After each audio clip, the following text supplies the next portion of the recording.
कहाँ रह गई ये चंदा? अब तक तो इसे आ जाना चाहिए था। पुनीत ने अपनी घड़ी में टाइम देखा तो 9 बज चुके थे और उसने जैसे ही पीछे पलटकर देखा, चंदा खड़ी मुस्कुरा रही थी। बदमाश, डरा दिया ना हमका। देखो हम तुम्हारे लिए क्या लाए हैं। ऐसा कहकर उसने अपनी जेब से एक डिबिया निकाली।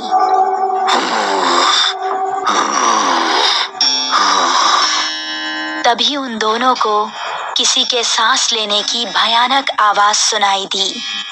कौन है? ठीक सामने बरगद के पेड़ के नीचे उनको किसी आदमी का अक्स नजर आया। कौन है? सामने आओ। ये सुनकर भी वो आदमी सामने नहीं आया और जोर जोर से सांस लेने लगा। अभी देखते हैं कौन ससुरा है। ये कहकर पुनीत उसके पास जाने लगा। जैसे ही पुनीत उसके पास पहुंचा, उसने भी 2 कदम आगे बढ़ाकर पुनीत का गला पकड़ लिया। उसको देखकर पुनीत और चंदा दोनों का दिल दहल गया। उस आदमी की गर्दन कटी हुई थी और थोड़ी सी खाल में अटकी लटक रही थी। चंदा चिल्लाई और गांव की तरफ ऐसी भागी कि उसने पलटकर नहीं देखा। गांव पहुंची तो उस टाइम पुनीत के पिता घर के बाहर थे। अरे चंदा बिटिया, इतनी डरी हुई काहे लग रही हो?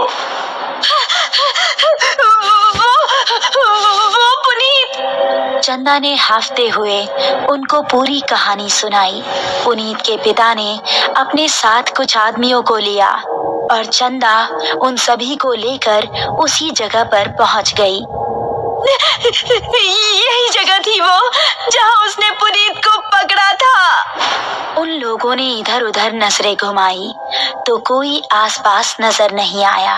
तभी चंदा की गर्दन पर ऊपर से कुछ टपका। उसने हाथ लगाकर देखा तो वो खून था।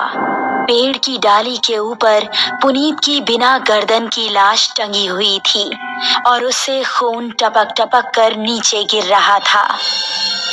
शहर से दूर एक छोटा सा गांव सरूपुर। रात के समय सभी अपने अपने घरों में आराम कर रहे थे। बाबूजी, हम जरा अपने दोस्त महेश से मिलकर आ रहे हैं। उसकी तबीयत जरा ठीक नहीं है ना? ठीक है कि जल्दी आना। जी बाबूजी। ऐसा कहकर वो खुश होता हुआ घर से निकल गया।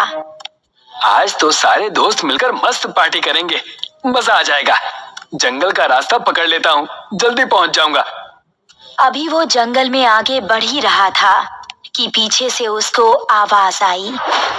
अकेले ही पार्टी करने जा रहे हो? हमका साथ लेकर नहीं चलना है क्या? अरे अर्पणा और दिव्या, तुम दोनों क्यों हर बार हमारे पीछे पड़ जाती हो? हमका साथ लेकर चलते हो कि बोले अभी तुम्हारे बाबूजी से? अरे नहीं नहीं मेरी माँ, चलो मेरे साथ। थोड़ी देर चलने के बाद वो तीनों एक जगह पहुंचे जहां रामू और महेश बैठे हुए थे। अबे ये क्या, तू फिर से लड़कियों को साथ ले आया? क्या करता है यार, हर बार की तरह इस बार भी धमकाने लगी थी दोनों। अब क्या करें, हम दोनों को भी अब पार्टी की आदत पड़ गई है। चलो थोड़ी सी शराब पी ली जाए। उसने पास ही रखी बोतल खोली और गिलासों में शराब पलटने लगा।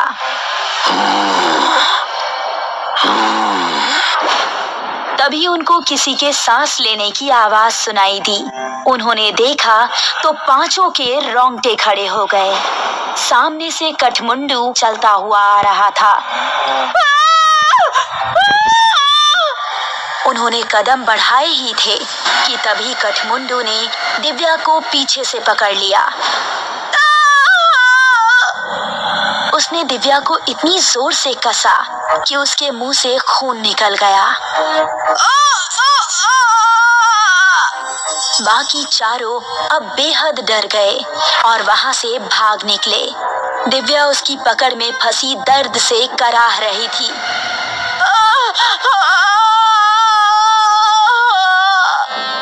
उसने दिव्या को जमीन पर धक्का दिया और उसके ऊपर आ गया।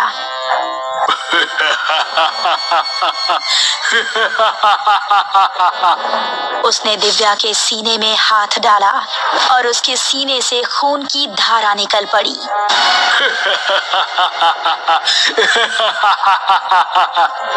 बाकी चारों इतना डर चुके थे कि उनको खबर भी नहीं थी कि वो किस दिशा में भाग रहे हैं। वो काफी देर तक भागते रहे।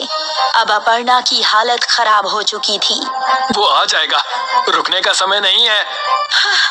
ऐसे कब तक भागते रहेंगे? हम जा कहाँ रहे हैं, कोई बताएगा? हम रास्ता भूल चुके हैं, हमें नहीं पता कि गांव किस तरफ है। क्या कह रहे हो तुम? फिर तो हम सबका बचना नामुमकिन है। तभी पेड़ के ऊपर से एक हाथ आया और उसने महेश का गला पकड़ लिया। ये हाथ कटमुंडू का ही था।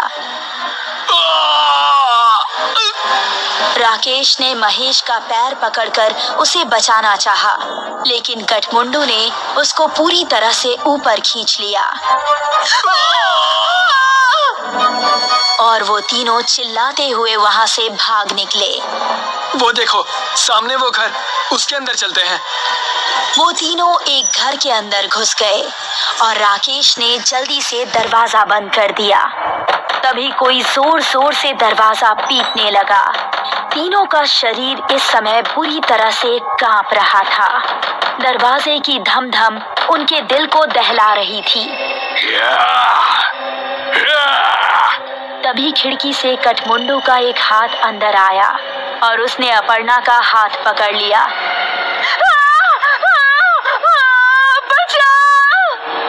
अगर ये यहाँ है तो दरवाजे पर कौन है? राकेश ने दरवाजा खोला तो सामने गांव के बिरजू काका थे। बिरजू काका जल्दी से अंदर आए। उन्होंने कटमुंडू का हाथ पकड़ा और छुड़ाने लगे।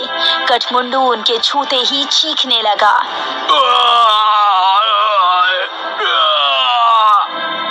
वो चीखता चिल्लाता हुआ वहां से भाग गया। तुम ठीक तो हो अर्पणा? मैं ठीक हूँ, शुक्रिया बिरजू काका। तुम लोग यहाँ करने क्या आए थे, वो भी इस समय?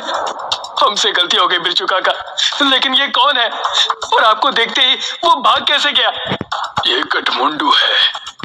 ये सुनकर वो तीनों एक दूसरे का मुंह देखने लगे। बहुत सालों पहले हमारे गांव में एक डाकू पल्लव सिंह का बड़ा खौफ था। गांव में एक बूढ़ी औरत रहती थी जिसका एक ही बेटा था। उसने धूमधाम से अपने बेटे की शादी की। शादी के अगले ही दिन डाकू पल्लव सिंह ने हमला बोल दिया। उसने पति और पत्नी दोनों को मार डाला और सारे गहने लूट लिए। अपने बेटे और बहू को मरता देख बुढ़िया तड़प उठी। पल्लव सिंह, जिस सोने के लिए तूने मेरा परिवार उजाड़ दिया, यही सोना तेरे लिए अभिशाप बन जाएगा।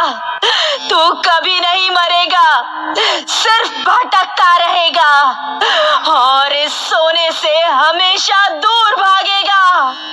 ये सुनते ही पल्लव सिंह हंसता हुआ वहां से चला गया। कुछ दिन बाद पल्लव सिंह के ही एक आदमी ने उस पर हमला कर दिया। वो उसकी जगह सरदार बनना चाहता था, लेकिन पल्लव सिंह तलवार के हमले से भी नहीं मरा।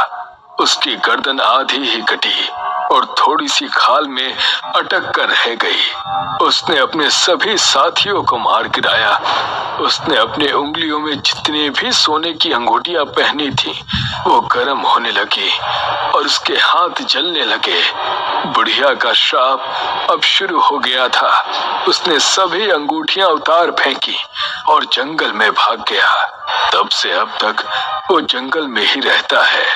मेरे छूने से वो इसलिए भाग गया क्योंकि मेरे हाथ में ये सोने का कड़ा है। ये कहानी सुनकर वो तीनों हैरान रह गए। चलो यहाँ से निकलो, वो फिर से आ सकता है। बिरजू काका को रास्ता पता था, इसलिए वो तीनों उनके पीछे पीछे जा रहे थे। जब वो जंगल की सरहद पर आ पहुंचे थे, तभी कटमुंडू वहां आ गया। उसने अपर्णा का पैर पकड़ लिया।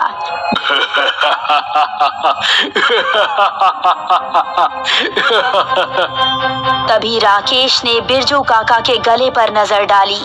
उनके गले में एक सोने की चेन भी थी। उसने चेन को उनके गले से उतारी और कठमुंडू की टूटी हुई गर्दन में डाल दी। उसने चेन को गले से उतारने के लिए जैसे ही छुआ तो उसके हाथ भी जलने लगे।